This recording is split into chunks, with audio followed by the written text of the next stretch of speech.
Hace un tiempo escuché un testimonio que me llamó mucho la atención. Una persona que quería viajar aquí a los Estados Unidos. Quería viajar a los Estados Unidos y fue a la embajada para que le dieran la visa y poder de esa manera venir como turista, ¿cierto? Y entonces dice esta persona que fue allí a la embajada ese primer día, llevaba sus papeles, llevaba todo, y cuando llegó, ¿qué creen? Se la negaron. Le negaron la entrada, le negaron la visa.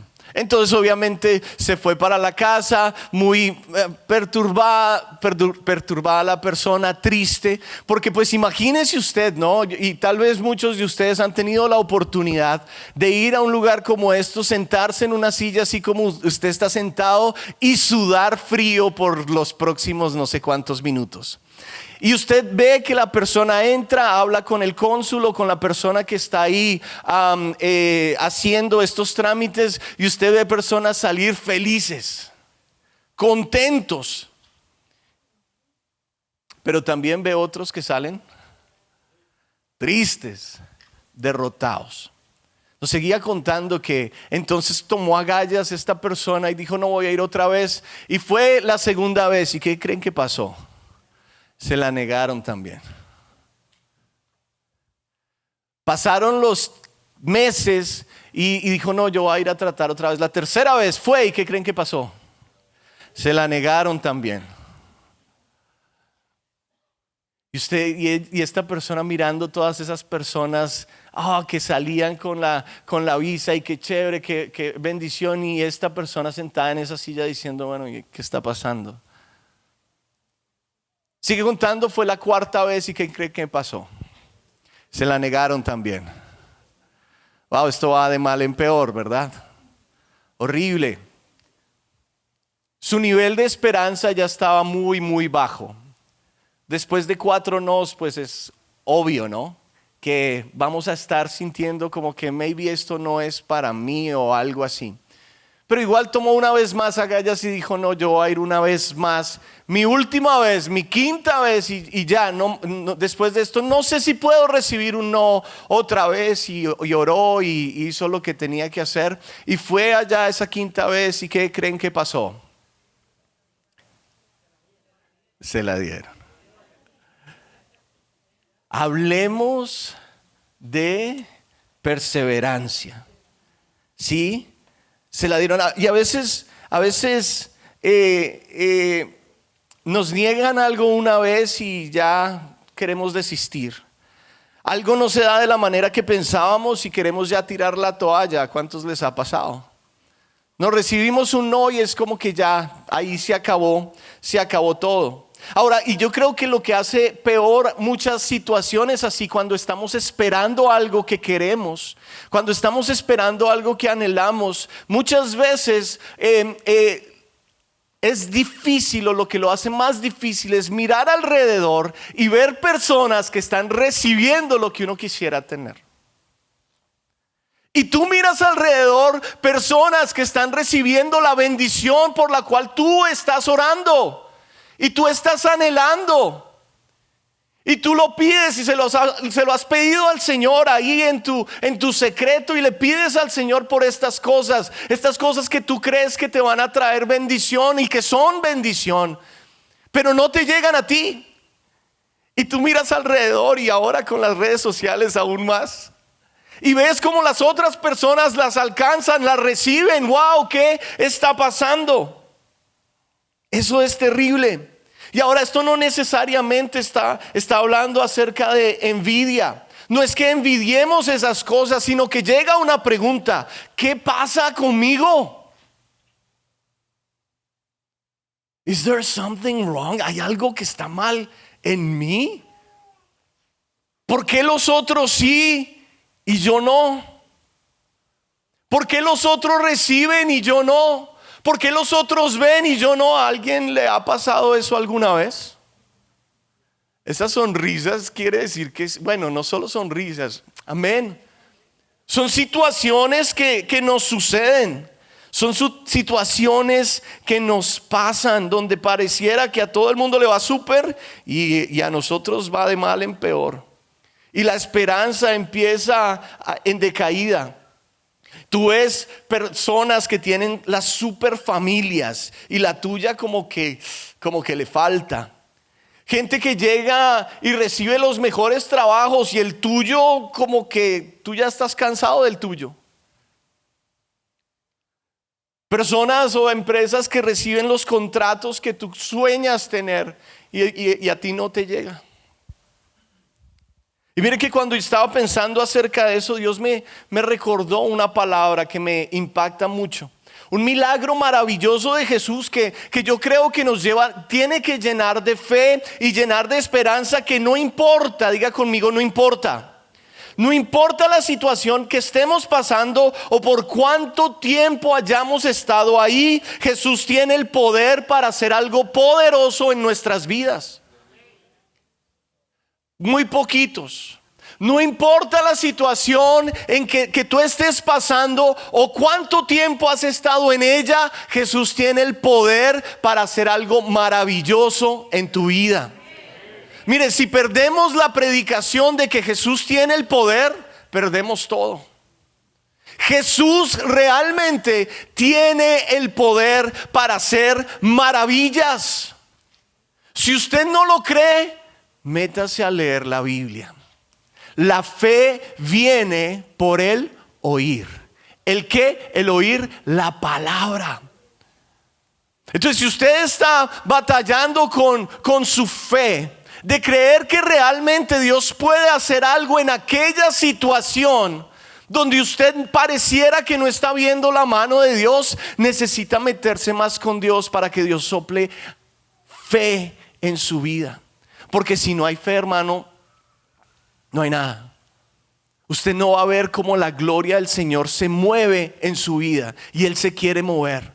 Él quiere hacer maravillas en nuestras vidas. Dile a la persona que está a tu lado, es tu turno. Dígale, es tu turno. Es tu turno. Llegó tu tiempo. Es tu oportunidad. Muy poquitos. Miren que la historia que les quiero compartir el día de hoy es una historia clásica en la Biblia, súper conocida. Está en el libro de Juan y vamos a leer el versículo 1 al 4 del capítulo 5.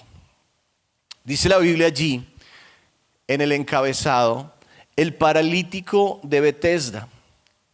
Y dice, versículo 1, después de estas cosas había una fiesta de los judíos y subió Jesús a Jerusalén. Y ahí en Jerusalén, cerca de la puerta de las ovejas, un estanque llamado en hebreo Betesda, el cual tiene 5 pórticos. En estos yacía una multitud de enfermos, ciegos, cojos y paralíticos, que esperaban el movimiento del agua. Porque un ángel descendía de tiempo en tiempo al estanque y agitaba el agua. Y el que primero descendía al estanque, después del movimiento del agua, quedaba sano de cualquier enfermedad que tuviese. Increíble. Un contexto para esta historia muy pintoresco, muy llamativo, muy increíble. La palabra habla acerca de este lugar, esta piscina que había en Jerusalén que tenía un nombre. Y esta piscina se llamaba ¿qué? Betesda. La palabra Betesda quiere decir casa de misericordia, casa de gracia, un lugar donde las personas iban en búsqueda de ¿qué? De misericordia. Iban en búsqueda de algo sobrenatural. Iban en búsqueda de algo que iba a cambiar sus vidas para siempre. Era un lugar especial, casa de misericordia. Dice la Biblia que este estanque o esta piscina tenía 5 pórticos. 5 pórticos, 5 estructuras techadas. Y en esas 5 estructuras techadas ahí permanecían una multitud de ¿qué? de enfermos. Entonces dice la Biblia que habían enfermos. Entre estos enfermos yo me imagino había de toda clase de enfermedades, de un dolor de cabeza hasta un problema de corazón. Enfermos. Pero también habla acerca de que entre estos enfermos habían ciegos, habían cojos y habían paralíticos. Oh, un lugar bastante deprimente, yo creo. Yo quiero que usted se imagine eso. Una piscina, un lugar ahí con esos 5 pórticos y multitud de personas súper, hiper, mega necesitadas. Enfermos, cojos, paralíticos, ciegos. Ahora, ¿que por qué estaban ellos ahí? Todas estas personas esperaban un acontecimiento inusual, un movimiento sanador. Sí, la Biblia dice, el escritor aquí nos habla acerca de un mover. Parecía que, o sucedía que más bien, de tiempo en tiempo, dice la palabra, de tiempo en tiempo. Se cree que de tiempo en tiempo quiere decir más o menos una vez al año. Sucedía algo muy interesante. Y es que esas aguas en ese estanque, en esa piscina empezaban a moverse. El escritor dice que un ángel venía y movía las aguas. Removía las aguas y cuando las personas, los enfermos que habían ahí, veían eso, entendían que había un mover espiritual, que había algo que iba a suceder en ese lugar. ¿Y qué era lo que sucedía? Que el primero que se levantara y se metiera en esas aguas iba a ser sano de cualquier enfermedad. Diga conmigo cualquier. ¡Qué locura! O sea, usted piense cualquier, son cosas increíbles. Cualquier enfermedad te deja la imaginación a cualquier cosa. Lo que sea, lo más difícil que tú puedes creer que Dios puede sanar, se sanaba ahí en ese momento, si era la primera persona que entraba al agua. Totalmente sano. Totalmente sano. El primero que entraba, cualquier enfermedad, quedaba sano. Sigue diciendo la Biblia en el versículo 5. Y había allí un hombre que hacía 38 años que estaba ¿qué? Enfermo. Aquí nos dice que estaba enfermo. En el título habla acerca de paralítico. Jesús sana a un paralítico. Estaba enfermo de parálisis. Ahora yo quiero que usted piense por un momento eso. Paralítico. Una persona paralítica. ¿Qué es una persona paralítica? Una persona paralítica es obviamente una persona que sufre de parálisis. Es la pérdida total o parcial del movimiento de una de sus partes o más de sus partes en el cuerpo. Es una persona que no se puede mover. Y cuando miramos acerca de esta persona en específico que estamos hablando, este hombre debería haber tenido una parálisis muy severa. Porque según la Biblia, él estaba postrado, amarrado, acostado a una cama. Y miren lo triste de la historia, o lo increíble de la historia. Dice la palabra que él estaba de esa manera por 38 años. 38 años. ¿Cuántos de aquí tienen 38 años hoy? Seguro 38 en cada.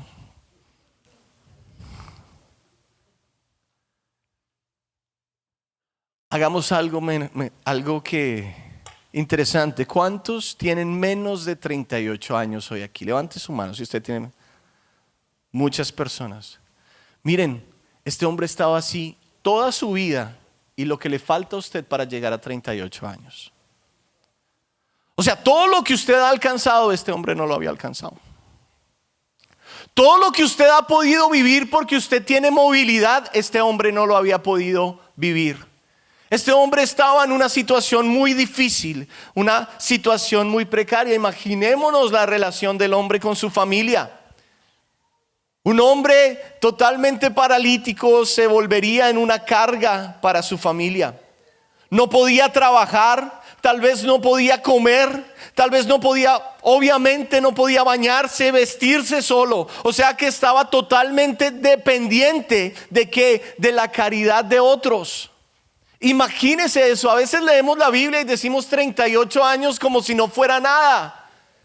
Pero imagínese 38 años en esa agonía, 38 años en ese dolor, 38 años sufriendo de esta manera, 38 años un estado de estancamiento total, 38 años.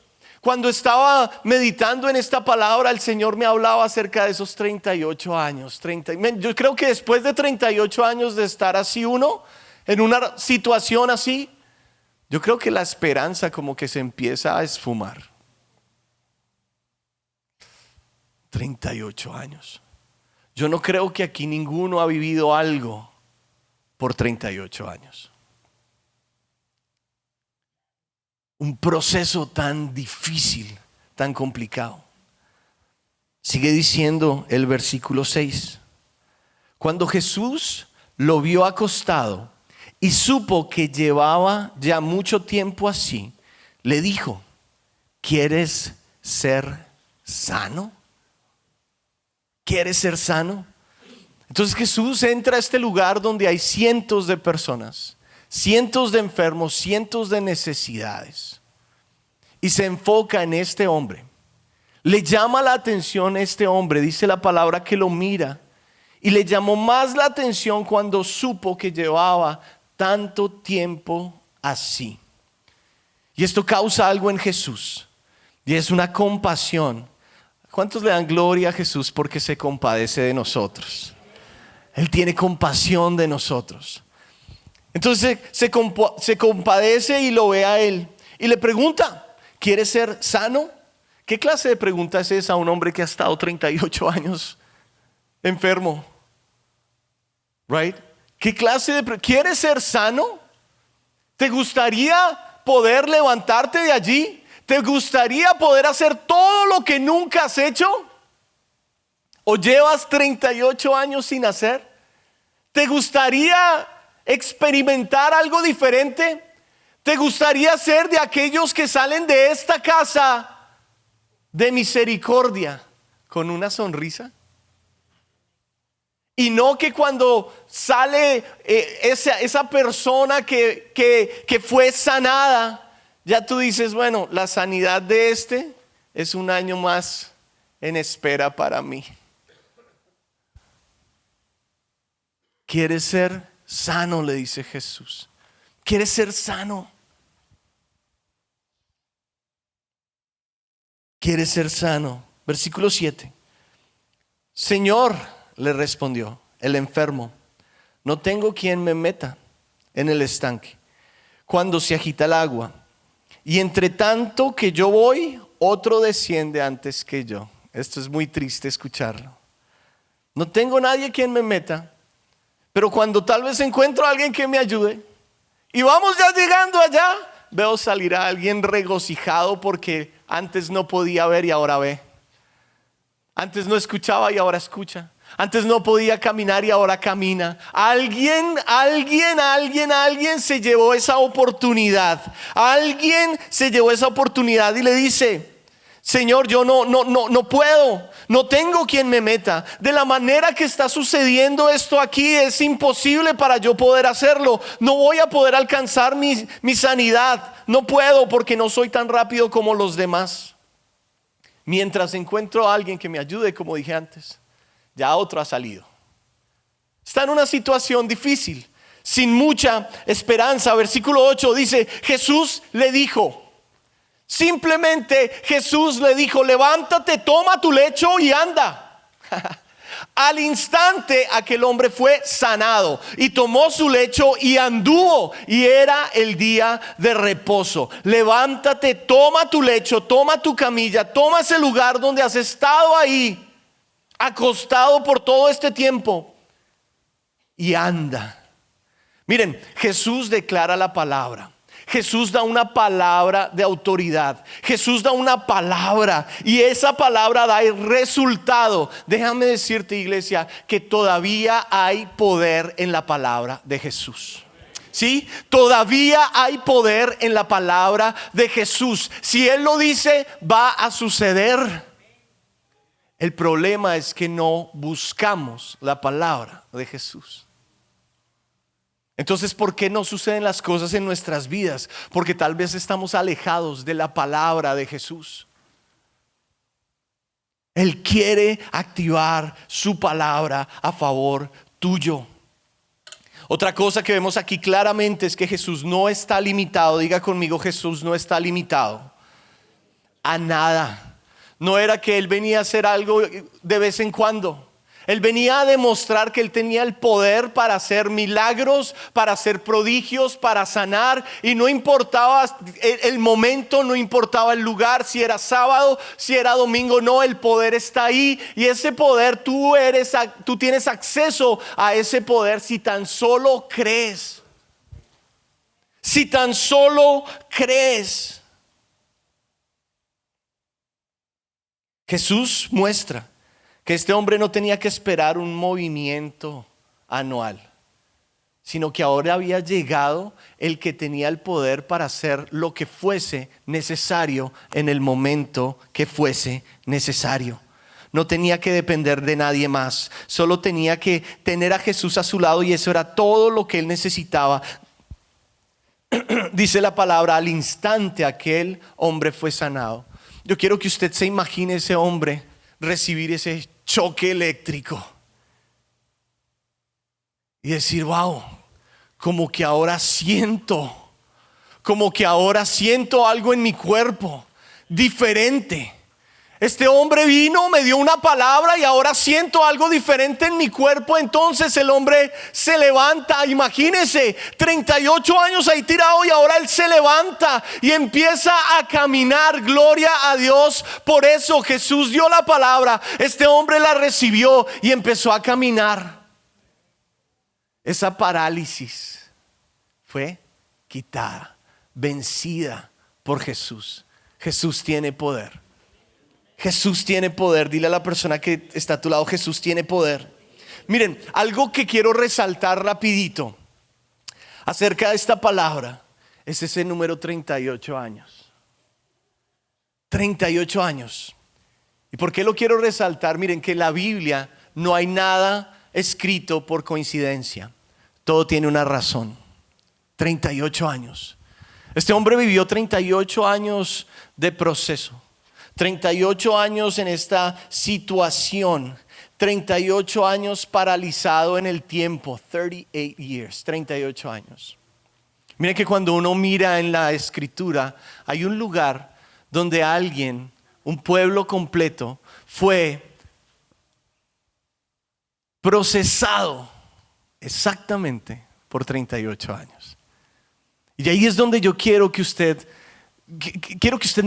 me ha puesto atención, pero quiero que usted no se desconecte. 38 años. Dice la palabra que Dios saca el pueblo de Israel de Egipto con mano poderosa a través de el libertador, que era Moisés.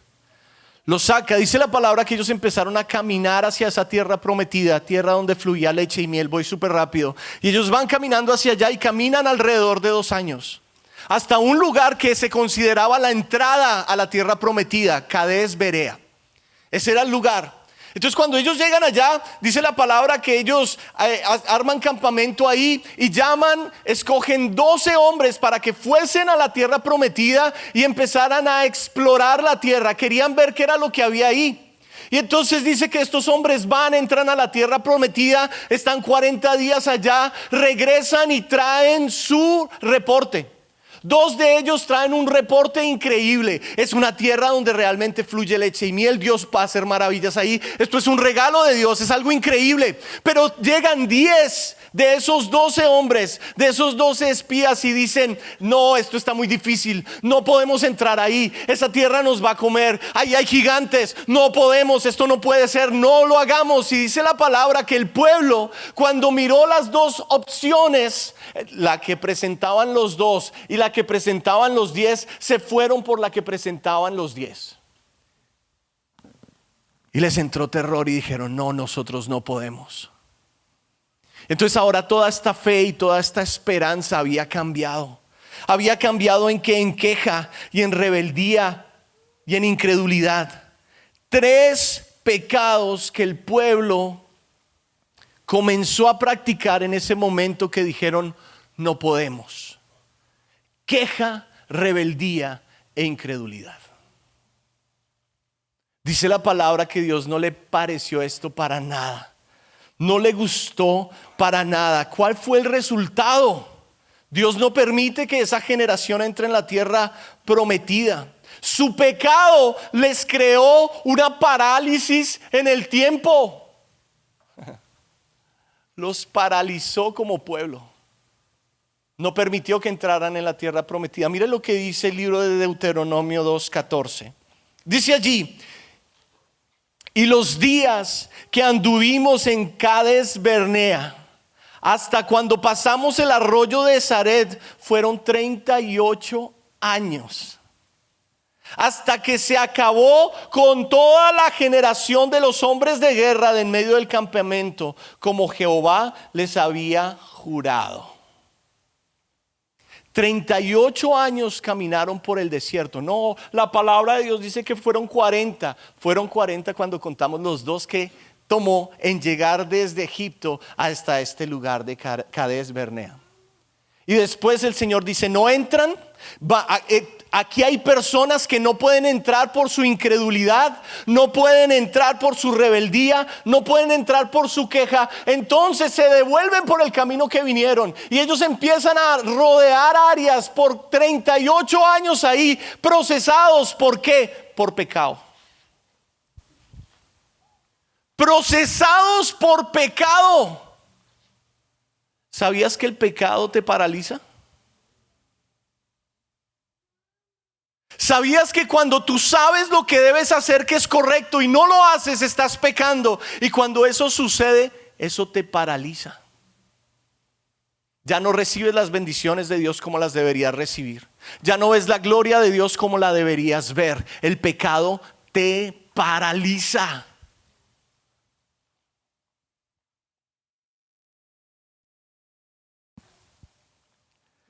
El proceso de limpieza para el pueblo duró exactamente 38 años. Y luego reciben la oportunidad de entrar. Volvamos a Betesda. Este hombre paralítico representa a un pueblo paralizado por su pecado. Cuando estudiamos la palabra y vemos con qué se enfrentó Jesús, vemos un pueblo quejón, vemos un pueblo incrédulo y vemos un pueblo rebelde. En el momento que Jesús viene a la tierra, el pueblo está en esa misma condición. El pueblo está en esa misma condición y yo creo que este hombre paralítico representa a ese pueblo. Con todo y esto, Jesús viene, da libertad y trae sanidad a ese hombre. Y creo que lo que está tratando de mostrar Jesús es que era el momento de salir de esa parálisis que el pueblo tenía, de esa parálisis que les había llegado a causa del pecado. Hermano, mire, yo les hablaba acerca de recibir las cosas que le pedimos al Señor, ¿verdad? Al principio. Y muchas veces esas cosas no llegan por pecado. Muchas veces las cosas que no nos llegan a nuestra vida es porque no estamos viviendo la vida correcta de la manera que Dios busca y quiere que nosotros vivamos. Muchas veces no llegan porque nosotros mismos estamos permitiéndonos vivir de la manera que Dios no quiere que vivamos.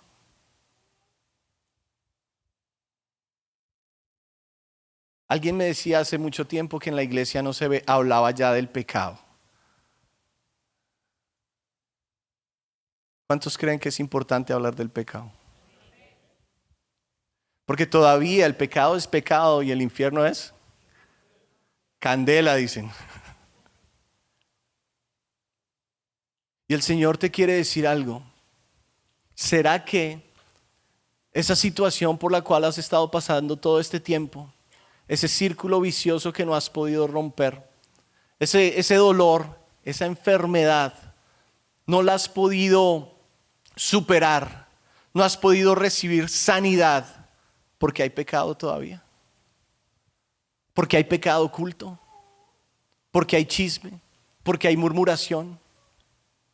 porque hay calumnia, porque hay fornicación, porque hay adulterio, porque hay pornografía, porque hay mentira. Le pedimos al Señor y el Señor no puede orar, porque hay argumentos en contra. Y usted dice, no, pero es que esa palabra no dice eso. Miren lo impactante de lo último que Jesús le dice a este hombre.